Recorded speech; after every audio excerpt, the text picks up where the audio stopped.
Hello बच्चों, our question is here. The above diagram show the germ layer, the animal having structure showing in the figure are respectively called. देखिए ये हमें बताया गया है embryonic development जब हमारा होता है। जब एम्ब्रियोनिक डेवलपमेंट होता है तो उस टाइम सेल्स कितनी लेयर्स के अंदर अरेंज रहती है, उसके बेस पर जितने भी एनिमल्स हैं उनको हमने टू कैटेगरी के अंदर कैटेगराइज्ड किया है।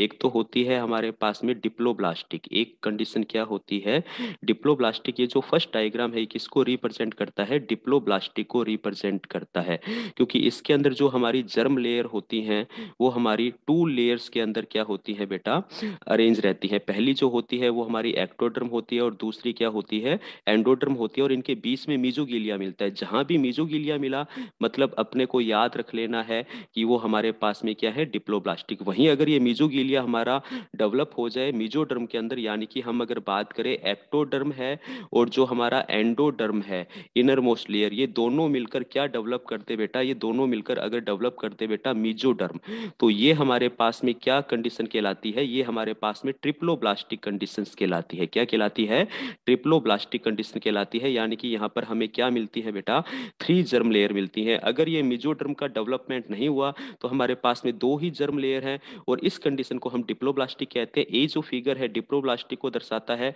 जबकि बी जो फिगर है वो किसको दर्शाता है, हमारा ट्रिप्लोब्लास्टिक को दर्शाता है। अब हम इनके एग्जाम्पल की भी अगर आपसे बात करें, तो अगर हम डिप्लोब्लास्टिक की बात करें तो डिप्लोब्लास्टिक के जो हमारे पास में एग्जाम्पल हैं, यानी कि जिनके पास में टू जर्म लेयर होती हैं, उसके अंदर हमारा सिलेंट्रेटा आता है जिसे हम निडेरिया फाइलम के नाम से जानते हैं, और क्या आता है, टीनोफोरा फाइलम। वहीं अगर हम ट्रिप्लोब्लास्टिक की बात करें तो इसके अंदर तो प्लेटीहेलमिन्थीज से लेकर कोर्डेटा तक के सभी एग्जाम्पल हमें देखने को मिलते हैं। तो प्लेटीहेलमिन्थीज से लेकर अगर कोर्डेटा तक हम देखते हैं तो सभी के सभी हमारे पास में क्या होते हैं बेटा, ट्रिप्लोब्लास्टिक होते हैं। तो ए फिगर किसको रिप्रेजेंट करता है, डिप्लोब्लास्टिक को, और बी किसको रिप्रेजेंट करता है, ट्रिप्लोब्लास्टिक को। ए ऑप्शन ही हमारा यहाँ पे सही जा रहा है।